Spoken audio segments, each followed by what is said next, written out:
Unboxing the Scalloped Studio Lord.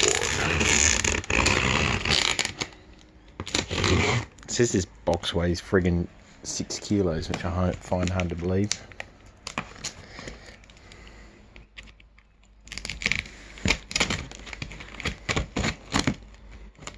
Had it expertly packed, repacked.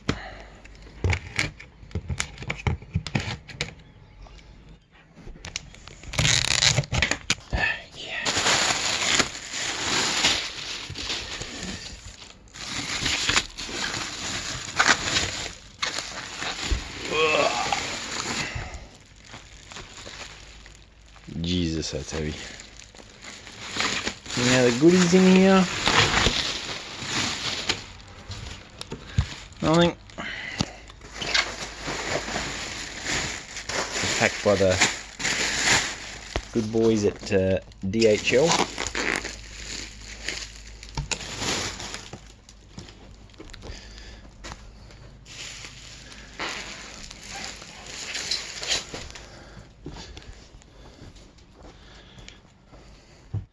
Cut off all this bubble wrap.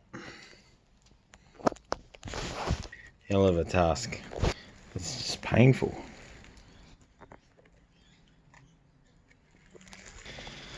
Oh man. Photos online did not do this justice. Sometimes you can find the bridges are collapsed on these. Here's the headstock. Of course, it's got a little dig in the headstock. And here's the money shot. Oh my god. Let's get into that. That has to be the worst scalloping job I've ever seen in my life. Let's go.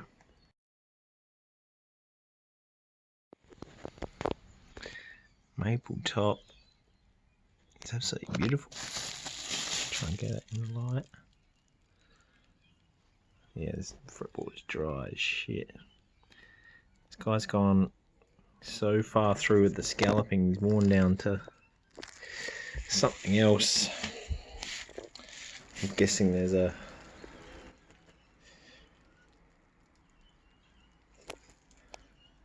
some other material under there. It's black.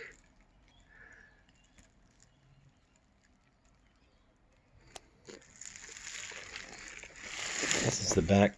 The back of this neck. Whoa. Beautiful.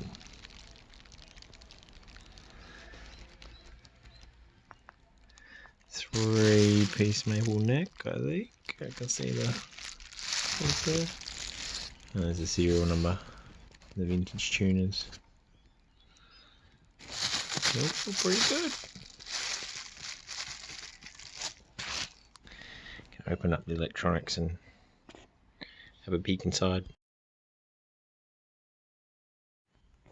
Here's the original electronics. I think these green and red, yeah, these red, green, and they did it a funny way. They put the selector up here and then they ran the red, green, and the teal down here rather than having to run all your pickup cables 50 bazillion miles up there. Gonna take a look at what the pickups are next.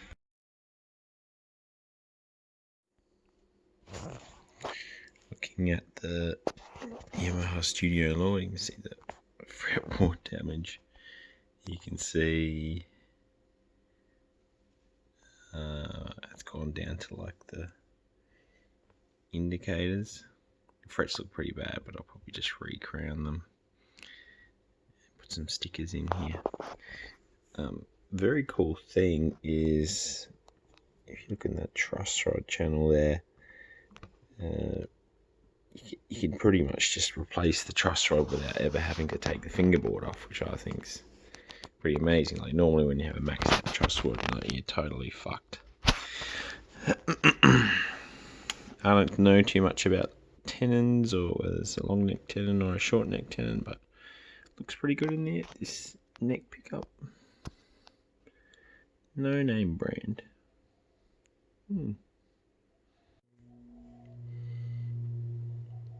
Here's the original bridge pickup. You can tell it's original because the colour of the wiring, and also it's got this the weird tar slash wax that's around the base of the pickup. Normally it looks black.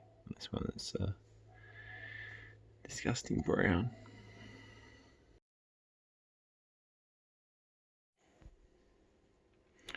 So these tuners are loose, a bit of play in the shaft. Let's see if I can tighten that up. Some of them are loose here, so I'll tighten them up as well. Here's the bridge. No made in tailpiece. There's no made in Japan or anything on it. Here's the output jack on the Yamahas from the early 80s. They got a very strange output jack, which is for things like active pickups and other things. Plenty of space in the jack if you ever do need to replace the jack.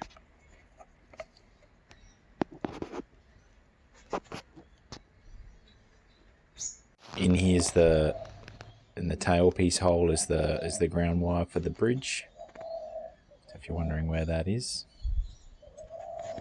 Here's the bridge, it's got Japan stamped on the bottom of it.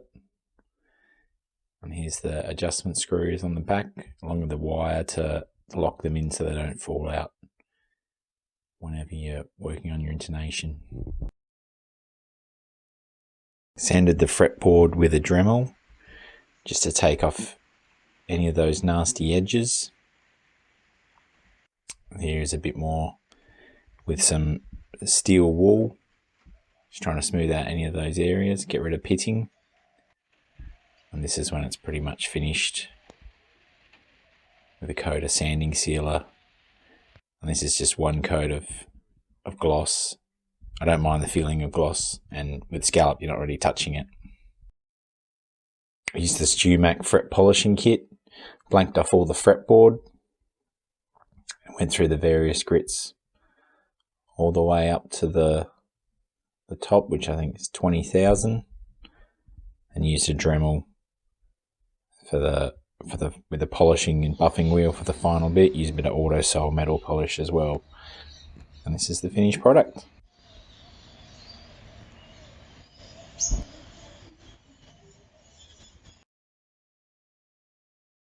Found a bit of an Easter egg when I was finished with guitar. I adjusted the truss rod. The truss rod was backed all the way off for transport.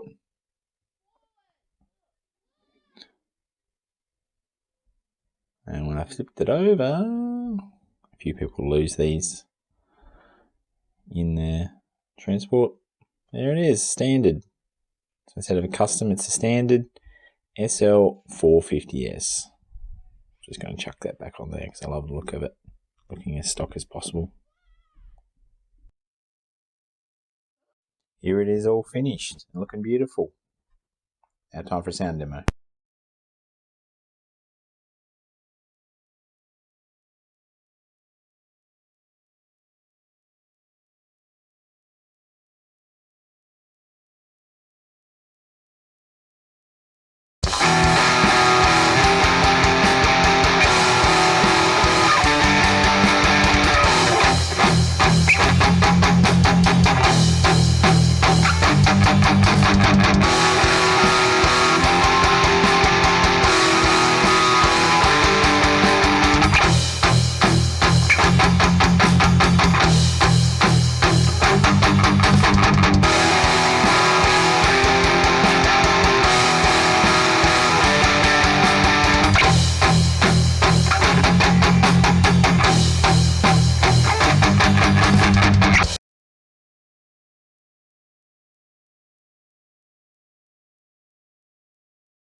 So what are my likes of the SL450s?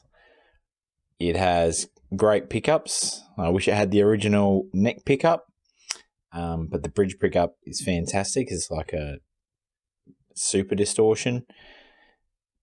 Beautiful woods. So the flames, the agathis, the front, the back, the neck, even the fretboard. I love that streaky rosewood look. Solid construction, set neck, great sustain. Detailed clean, so it's can do more than one thing, this guitar. And solid electronics and bridge. I don't think there's anything wrong with the bridge. And in terms of electronics, the pots and the volume and the switch and everything feels absolutely solid. I like the fact that it has a slim neck. I'm not a big fan of fat necks or fat back necks. So on this one, even accounting for the scalloping, first fret thickness was 19 millimeters, which is about what some of my Yamaha RGXs are, and the 12th fret thickness was 22 millimeters, so slightly fatter than an RGX gets, about past the 12th fret, and has a flat fingerboard radius, has medium frets and a wide nut. I like it has the 74mm Nashville style bridge with the narrow posts, and the Gibson wind up means lots of replacement parts available. I've just been Googling it today, and there's sort of things from Goto I can get. I can get things from Tone Pro, things from Shala. And the set neck means it's very strong. So even without the fretboard being there, the truss rod still works and it's very solid. My dislikes, tuners after 40 years have some play in the shaft, so it does have some problems tuning. I don't think it's exclusively the tuners, because I've had other tuners that have been loose like this. I think it is the nut, so I'm going to look at that. Carved top means not every off-the-shelf part will fit. So I don't know what model of Gibson they copied to make this, but there's a very big variation in the top in terms of height, and also the volume and tone holes aren't the same. So not every off-the-shelf part will fit. So people have tried putting obsidian wireless harnesses into that. They won't fit. Pickup rings, they won't fit without some modification because they have to follow the contour of the body. And same thing with pick guards. The distance between the pickups is slightly different, and so you'll have to have a custom pick guard or modify one to suit. My other dislike is this thing is heavy. I have a neck problem. This thing weighs 4.2 kilos. It's absolutely gargantuan. The solid maple top with the agathis back means you get all the benefits of it being heavy, but you also have the downsides. And in terms of finish, it doesn't have a nitro finish. So I was scared, I'd have to treat it a certain way if it had a nitro finish. It's thick. I've seen some other people online who have redone theirs or resanded it. My plan was to take the entire finish off and do it in a green burst. I didn't have to do that. The poly finish on this thing is so thick, so well done, has captured all everything in the wood. I wouldn't touch it now. Who is it recommended for? It's recommended for people who are looking for a solid, made in Japan Les Paul style guitar that's not exactly like a Les Paul. People looking for a solid Les Paul, so no weight relief, because there's absolutely no weight relief in this guitar. Has a very vintage hot rock sound, so in terms of the sound and the feel, it feels like Cheap Trick or something like the Darkness. Very good at getting that sound, and it is flexible with the pickup controls. You can get some other sounds, by putting it in the middle and fiddling with the 2 volume controls. And it's just a great mod platform.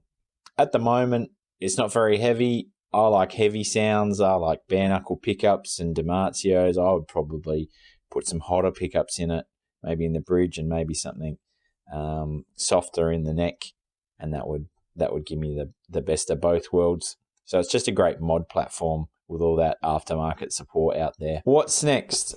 So I'm planning to sell it. And before I do that, I want to just investigate some things, because I do have some other Yamaha Studio Lord models. So I'm going to try fitting some Goto SD90T locking tuners. They run about $90. It's very hard with low gauge strings. I run 9 to 46s. It's very hard to intonate the bottom E and the bottom A. So I could probably turn around one of the saddles and get the right intonation. Everything else is fine. All the other strings are fine. It's just the bottom A and the E if you're running like a 9 to 46. I think it's meant to run with a 50 to 10 range. Everything else on the bridge is fine. I wouldn't change anything about it. Neck pickup change. As earlier, the ohm readings confirm it's a bridge pickup that someone's just chucked in there. So it does have a bit of a phase problem as well when it's in the neck. I'm going to change that out. I've got like 30 pickups. I'll put something else in there. Might put a bare knuckle, might put a thornbucker, might put a PAF, a Damasio PAF in there. And this is a pet hate of mine. I hate the tuning on Gibsons. The A is always out of tune. The E is always out of tune. I'm going to change to an Iavana compensated nut and see if I can fix intonation issues. My experience with Iavana, when you do change the Iavana nut, the bridge needs to move slightly towards the neck. In this case, I don't have any more space to go, so if I go Iavana, I'm probably going to have to go to a new Goto bridge, a 103B. So I could leave it as stock and then have a normal nut on there, and maybe a string butler or a string tree to help with tuning, and go to 50 gauge strings. I don't like 50 gauge strings, and I don't like 10 gauge on the high E. So I'm probably gonna go down this route, and it is reversible, and it is easy to do. So I'm gonna still keep all the original parts, and also because I have some other Studio Lords coming. I've got a 500 and a 600S, so I'm gonna be reviewing them. So all these parts are interchangeable between them. In terms of the inlays, I do miss the inlays. Sometimes I look down and I'm like, where the hell am I? So I've ordered some stickers to replace the inlays, some trapezoids, try and keep it looking as stock as possible. It'll be interesting to see how good it looks with the stickers on there, whether from a distance it still looks like it's standard. I'm going to re-drill the side dots because when the guy was filing the fretboard, he must have flung them out somewhere. So I do like looking down and seeing the side dots. I might go with some other ones as well, maybe some glow-in-the-dark ones. Thanks for watching my video. Please like and subscribe. Stay tuned for some more Yamaha demos, and let me know what else you'd like to hear on the channel. Have a great day. Thank you. Bye.